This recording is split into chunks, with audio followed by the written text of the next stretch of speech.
Hello friends. तो कैसे हैं आप सब? आई होप आप सब मस्त, जबरदस्त और जिंदाबाद होंगे। तो दोस्तों, आज है हमारा सी टेट की एनसीईआरटी सीरीज का चैप्टर नंबर 5, जिसमें आज हम पढ़ेंगे ज्योग्राफी के पृथ्वी के प्रमुख परिमंडल। क्योंकि यहाँ से सी टेट ने अपने सभी एग्जामों में एक से दो प्रश्न पूछे हैं, तो आपको ये चैप्टर पढ़ना अनिवार्य हो जाता है। तो चलिए क्लास की शुरुआत करते हैं।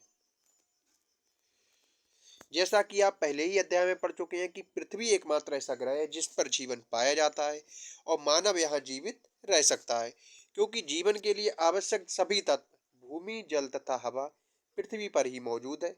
और पृथ्वी की सतह ऐसी है जिसमें पर्यावरण के तीन महत्वपूर्ण घटक आपस में मिलते हैं तथा एक दूसरे को प्रभावित करते हैं। पृथ्वी का ठोस भाग जिस पर हम रहते हैं उसे भूमंडल कहा जाता है, और गैस की परतें जो पृथ्वी के चारों ओर से घेरती हैं उसे वायुमंडल कहा जाता है। और जहां ऑक्सीजन, नाइट्रोजन, कार्बन डाइऑक्साइड तथा दूसरी गैसें पाई जाती हैं, और पृथ्वी के बहुत बड़े भाग पर जल पाया जाता है जिसे जलमंडल कहा जाता है। जलमंडल में जल की सभी अवस्थाएं जैसे कि बर्फ, जल और जलवाष्प तीनों सम्मिलित होती हैं।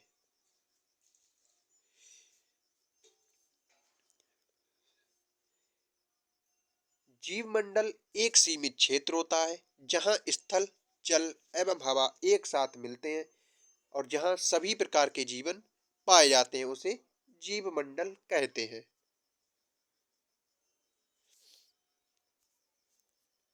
अब बात करते हैं भूमंडल की। पृथ्वी के ठोस भाग को भूमंडल कहा जाता है और ये भूपर्पटी की चट्टानों तथा मिट्टी की पतली परतों का बना होता है जिसमें जीवों के लिए पोषक तत्व पाए जाते हैं।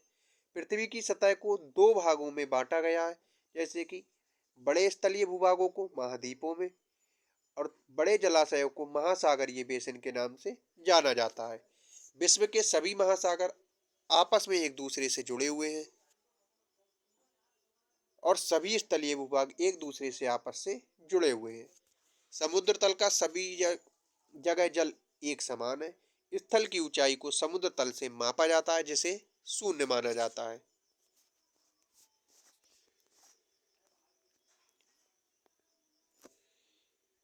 ये हमारा प्रशांत महासागर हो जाता है, ये ऑस्ट्रेलिया महाद्वीप, ये एशिया महाद्वीप,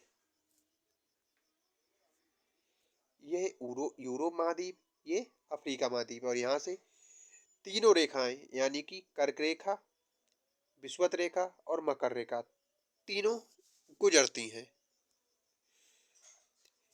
ये दक्षिण अफ्रीका महाद्वीप और ये उत्तरी अमेरिका महाद्वीप हो जाता है। ये अटलांटिक महासागर, ये वाला दक्षिणी महासागर और ये प्रशांत महासागर, और ये एशिया के नीचे हिंद महासागर।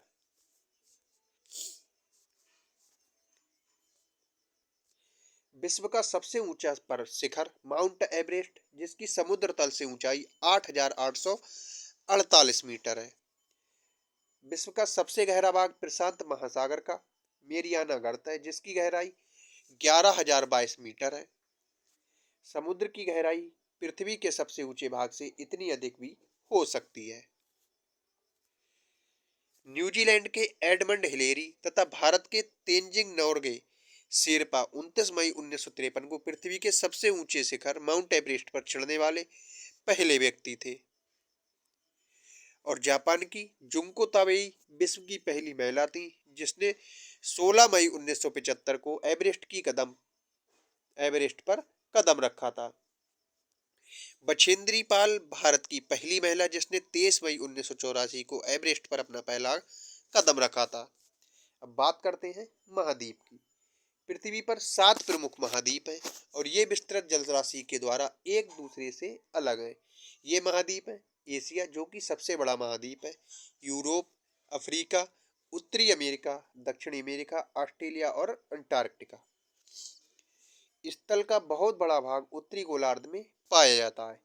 एशिया विश्व का सबसे बड़ा महाद्वीप है और ये पृथ्वी के कुल क्षेत्रफल के एक तिहाई भाग में फैला हुआ है। ये महाद्वीप पूर्वी गोलार्ध में स्थित है और कर्क रेखा इस महाद्वीप से होकर गुजरती है।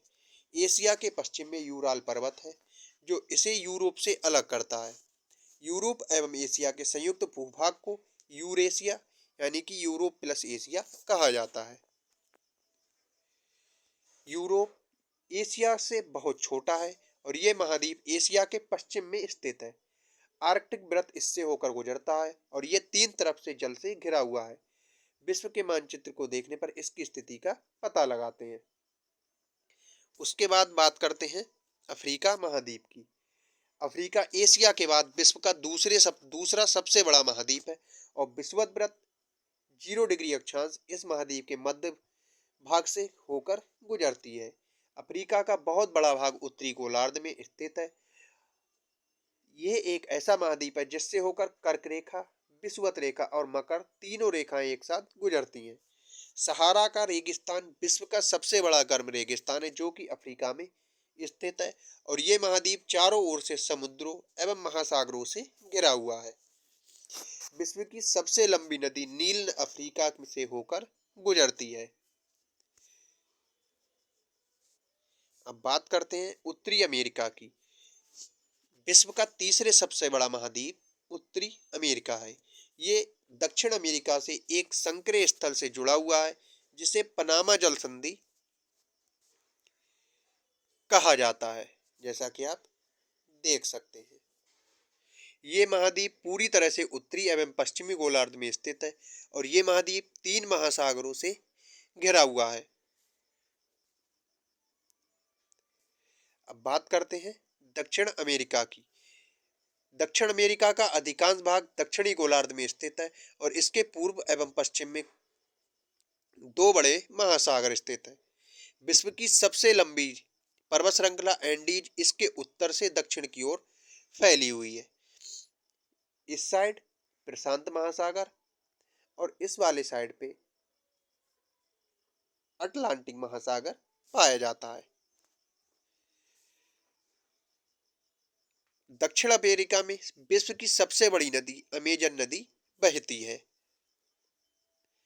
भारत एवं श्रीलंका के बीच स्थित जल संधि का नाम पाक जल संधि है। ऑस्ट्रेलिया विश्व का सबसे छोटा महाद्वीप होता है जो कि पूरी तरह से दक्षिणी गोलार्ध में स्थित है। यह चारों तरफ से महासागरों तथा समुद्रों से घिरा हुआ है और इसे द्वीपीय महाद्वीप कहा जाता है। अंटार्कटिका का एक बहुत बड़ा महाद्वीप है जो कि दक्षिणी गोलार्ध में स्थित है। दक्षिणी ध्रुव इस महाद्वीप के मध्य से में स्थित है। चूंकि ये दक्षिणी ध्रुव क्षेत्र में स्थित है इसलिए ये हमेशा मोटी बर्फ की परतों से ढका रहता है। यहाँ किसी भी प्रकार का स्थायी मानव निवास नहीं है। बहुत से देशों के शोध केंद्र यहाँ पर स्थित हैं। भारत के भी शोध संस्थान यहाँ पर हैं जिनके नाम है मैत्री और भारती। जलमंडल। पृथ्वी को नीला ग्रह कहा जाता है क्योंकि पृथ्वी पर 71% जल तथा 69% भाग स्थल है। पृथ्वी जलमंडल में जल के सभी रूप उपस्थित हैं और इसमें महासागर एवं नदियां, झीलें, हिम नदियां, भूमिगत जल, वायुमंडल की जलवाष्प सभी सम्मिलित हैं। पृथ्वी पर पाए जाने वाले जल का 97% से अधिक भाग महासागरों में पाया जाता है और वह इतना अधिक खारा होता है कि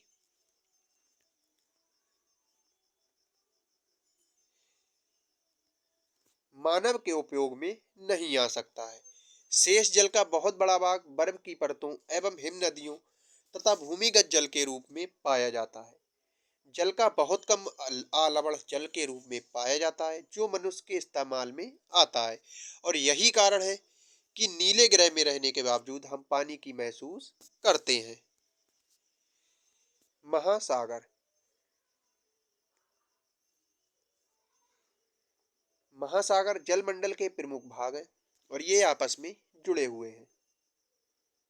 महासागर जल हमेशा गतिशील रहता है और तरंगे, ज्वार भाटा तथा महासागरीय धाराएं महासागरीय जल की तीन प्रमुख गतियां हैं और बड़े से छोटे आकार के आधार पर क्रमशः 5 महासागर प्रमुख हैं। प्रशांत महासागर, अटलांटिक महासागर, हिंद महासागर, दक्षिणी महासागर तथा आर्कटिक महासागर। प्रशांत महासागर सबसे बड़ा महासागर है और ये पृथ्वी के 1/3 भाग पर फैला हुआ है। पृथ्वी का सबसे गहरा भाग मैरियाना गर्त प्रशांत महासागर में ही स्थित है और प्रशांत महासागर लगभग वृत्ताकार है। एशिया, ऑस्ट्रेलिया, उत्तर एवं दक्षिण अमेरिका इसके चारों ओर स्थित है। प्रशांत महासागर के चारों ओर इन महाद्वीपों की स्थिति का पता लगाइए। अटलांटिक महासागर विश्व का दूसरे सबसे बड़ा महासागर है और ये अंग्रेजी भाषा के एस अक्षर के आकार का है। इसके पश्चिमी किनारे पर उत्तर एवं दक्षिणी अमेरिका है तथा पूर्वी किनारे पर यूरोप एवं अफ्रीका। अटलांटिक महासागर की तटरेखा बहुत अधिक दंतुरित है और ये अनियमित एवं दंतुरित तटरेखा प्राकृतिक पोताश्रयों एवं पत्तनों के लिए आदर्श स्थिति होती है। व्यापार की दृष्टि से यह सबसे व्यस्त महासागर है और हिंद महासागर ही एक ऐसा महासागर है जिसका नाम किसी देश के पर यानी कि भारत के नाम पर रखा गया है। ये महासागर लगभग त्रिभुजाकार है और इसके उत्तर में एशिया, पश्चिम में अफ्रीका और पूर्व में ऑस्ट्रेलिया स्थित है। दक्षिणी महासागर अंटार्कटिका महाद्वीप के चारों ओर से घेरता है और ये अंटार्कटिका महाद्वीप के उत्तर की ओर 60 डिग्री अक्षांश तक फैला हुआ है। आर्कटिक महासागर उत्तरी ध्रुव वृत्त में स्थित है तथा ये उत्तर ध्रुव के चारों ओर फैला हुआ है। यह प्रशांत महासागर से छिछले जल वाले एक सक्रिय भाग से जुड़ा हुआ है जिसे बेरिंग जल संधि के नाम से जाना जाता है और ये उत्तर अमेरिका में उत्तरी तटों तथा यूरेशिया से घिरा हुआ है। अब बात करते हैं वायुमंडल की। हमारी पृथ्वी चारों ओर से एक गैस की परत से घिरी हुई है जिसे वायुमंडल कहा जाता है। वायु की ये पहली परत इस ग्रह का महत्वपूर्ण एवं अटूट भाग है और ये हमें वायु प्रदान करती है जिससे हम लोग सांस लेते हैं और ये वायुमंडल हम लोगों को सूर्य की कुछ हानिकारक किरणों से भी बचाती है। वायुमंडल 1600 किलोमीटर की ऊंचाई तक फैला हुआ है और वायुमंडल को उसके घटकों, तापमान तथा अन्य के आधार पर 5 परतों में बांटा जाता है और इन परतों को पृथ्वी की सतह से शुरू करते हुए क्षोभ मंडल, समताप मंडल, मध्य मंडल, आयन मंडल तथा बहिर्मंडल कहा जाता है, जैसा कि आप चित्र में देख सकते हैं। क्षोभ मंडल सबसे निचली परत क्षोभ मंडल, उसके बाद समताप मंडल, फिर मध्य मंडल, उसके बाद आयन मंडल और सबसे लास्ट में बहिर्मंडल। जितनी भी मौसमिक घटनाएं हैं वो सभी क्षोभ मंडल में ही होती हैं।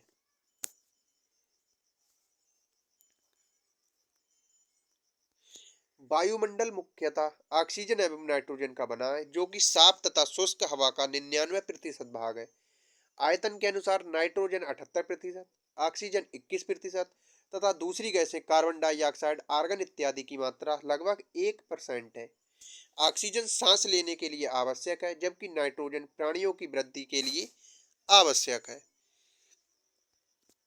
अर्बन कार्बन यद्यपि बहुत कम मात्रा में है लेकिन ये पृथ्वी के द्वारा छोड़ी गई ऊष्मा को अवशोषित करती है जिससे पृथ्वी गर्म रहती है। ये पौधों की वृद्धि के लिए भी आवश्यक है। ऊंचाई के साथ वायुमंडल के घनत्व में भिन्नता आती है और ये घनत्व समुद्री तल पर सबसे अधिक होता है। जैसे जैसे आप ऊपर की ओर जाते हैं ये तेजी के साथ घटता जाता है। आप जानते हैं कि पहाड़ों पर पर्वतारोहियों को हवा के घनत्व में कमी होने के कारण सांस लेने पर कठिनाई होती है और ऊंचाई पर सांस लेने के लिए उन्हें अपने साथ ऑक्सीजन का सिलेंडर लेकर जाना पड़ता है। जैसे जैसे ऊपर की ओर जाते हैं तापमान भी घटता जाता है और वायुमंडल पृथ्वी पर दबाव डालता है और ये एक स्थान से दूसरे स्थान पर अलग अलग होता है। कुछ क्षेत्रों में हमें अधिक दाब महसूस होता है जबकि कुछ क्षेत्रों में कम। वायु उच्च दाब से निम्न दाब की ओर बहती है और गतिशील वायु को पवन कहा जाता है। अब बात करते हैं जीव मंडल की। जीव मंडल स्थल, जल तथा हवा के बीच एक सीमित भाग होता है और ये वह भाग होता है जहाँ पर जीवन मौजूद है। यहाँ जीवों की बहुत सी प्रजातियां हैं जो कि सूक्ष्म जीवों तथा बैक्टीरिया से लेकर बड़े स्तनधारियों के आकार में पाई जाती हैं। मनुष्य सहित सभी प्राणी जीवित रहने के लिए एक दूसरे से तथा जीव मंडल से जुड़े हुए हैं। जीव मंडल के प्राणियों को मुख्यतः दो भागों जंतु जगत एवं पादप जगत में विभक्त किया जाता है और पृथ्वी के ये तीनों परिमंडल आपस में पारस्परिक क्रिया करते हैं तथा एक दूसरे को किसी न किसी रूप में प्रभावित भी करते हैं। उदाहरण के लिए लकड़ी तथा खेती के लिए वनों को काटा जाए तो इससे ढलुआ भाग पर मिट्टी का कटाव तेजी से होने लगता है और इसी प्रकार प्राकृतिक आपदाएं जैसे भूकंप से पृथ्वी की सतह में परिवर्तन हो जाता है और हाल ही में सुनामी के कारण अंडमान एवं निकोबार द्वीप समूह का कुछ भाग पानी में डूब गया है। झीलों तथा नदियों में दूषित पदार्थों के प्रवाहित होने से उनका जल मानव के इस्तेमाल के लायक नहीं रह जाता है और यह जल जीवों को भी नुकसान पहुंचाता है। उद्योगों, तापीय विद्युत संयंत्रों तथा गाड़ियों का उत्सर्जी पदार्थ वायु को प्रदूषित करता है और कार्बन डाइऑक्साइड वायु का एक महत्वपूर्ण घटक है। लेकिन कार्बन डाइऑक्साइड वायु का एक महत्वपूर्ण घटक है लेकिन कार्बन डाइऑक्साइड की मात्रा में वृद्धि के कारण पृथ्वी के तापमान में वृद्धि हो रही है और इसे भूमंडलीय तापन कहा जाता है। इसलिए भूमंडलीय, वायुमंडल और जलमंडल के बीच प्राकृतिक संतुलन को बनाए रखने के लिए पृथ्वी के संसाधनों को सीमित उपयोग की आवश्यकता है।